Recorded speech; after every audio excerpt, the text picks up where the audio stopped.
kon lu waay mën a am lum rëy rëyit safuma ndegam amoo keefa Tuuba am nga xeeb naa ko. asalaamaaleykum mbokk jullit yi mbokk taalibe yi ñoo ngi leen di nuyuwaat bu baax te di leen ziar di leen jaajëfal ci sunu waxtaan yu am solo yéen baaxoo def chaque heure bi mel ni ñoo ngi ci fukkeelu fanu koor gi ak juróom benn ñu continuer sunu waxtaan yu am solo yéen baaxoo def yar ak i teggin di ci ànd ak Serigne Ahmadou Diaw xasaayid Serigne Ahmadou Diaw bismillah. asalaamaaleykum wa rahmatullahi taala wa barakaatuhu barke borom Tuubaa Xaadimu Rasuul ñu ngi ziar mboolem mbokki taalibe yi ñuy bàyyi xel ak di ñu topp ci liggéey bu am solo bii ñuy def di ko jaare ci téere Sëriñ Tuubaa bii ñuy wax nañu Xadaayil Xaaj mu mel ni sëriñ bi mu ñuy jàngal ay yar ak i teggin ba léegi ba tax mu ni wa in takallama bi maa lam tahlami fa fiihi sadqun takun zaakiran nee na wa in takallam nem wax na bi maa ci loo xam ne lam tahlami xamoo ko nee na fa sadqun na ko dëgg fii ci moom takun gëm nga nekk zaakiramin di borom tedd ga waaw nee na daal bu dee daa am koy waxal comme bind biñ jàng démb mu ne bu dee daa am koy waxal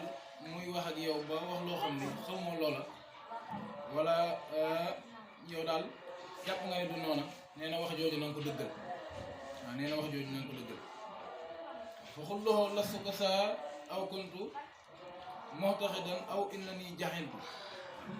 nee na fa xul na ko wax loxo ñeel ko lastu déet man kasaama jàpp woon nii aw wala nga ni ko kuntu nekkoon naa mu'taqidan di aji fasee nii aw wala nga ni ko inna nii naka man jaxantu réere woon naa lii waaw nga xam ni yooyu yëpp rek ay xeeti waxin la yoo xam ni moom lay wax noonu ci bayit ba ci kanam wa nahwa aza min ibaratin tasul mustahsanatin la tusim wala tudur nee na wa nahwa aza ak xeeti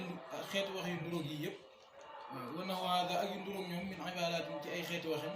tasul yooyu dinañ bégloo mustahsanatin mbir mu muy luñ rafetlu la tusim bul naqaral wala tudur ko bul lor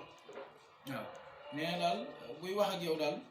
te xamoo li muy wax wala nga jàpp du noona nee na ko daal man de jàppiwuma ko woon nii wala man de xamewuma ko woon nii wala nga ni ko man de réere woon naa lu mel ni kon waaw nee na xeeti wax yu mel noonu na nga ko def ndax wax jooju lu ñu rafetlu la te loo xam wax la joo xam ne tamit day bégloo ki ngay waxal waaw nee na bu ko naqaral ci wax ji te bu ko lor tamit ndax boo waxee loolu rek bu la waxee lii nga ne ko man de loolu de nangam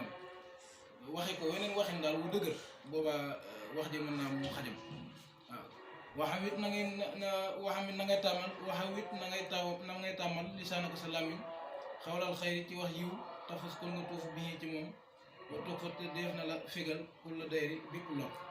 waaw nee na sa làmmiñ bii na nga ko tàmmal waxu yiw nee na boobaa kon da nga tuufu te def na la fégal ci ay lor waaw mu mel ni kon loolu jar naa bàyyi xel bu baax a baax bëri na lu yàq loo xam ni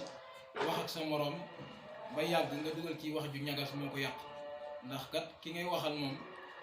war ngaa fexe ba wax ji rek mu gën a nooyee rek nga fas yéene wax ak moom noonu waaye wax moom bu dëgëree rek mën naa am yu ci judd yoo xam ni war ci woon a judd kon mu mel ne war nañ ci bàyyi xel dañ yemale foofu suñu kàddu incha allah ba yeneen i bis incha allah wasalaamu aleykum wa rahmatullahi taala wa barakaatu.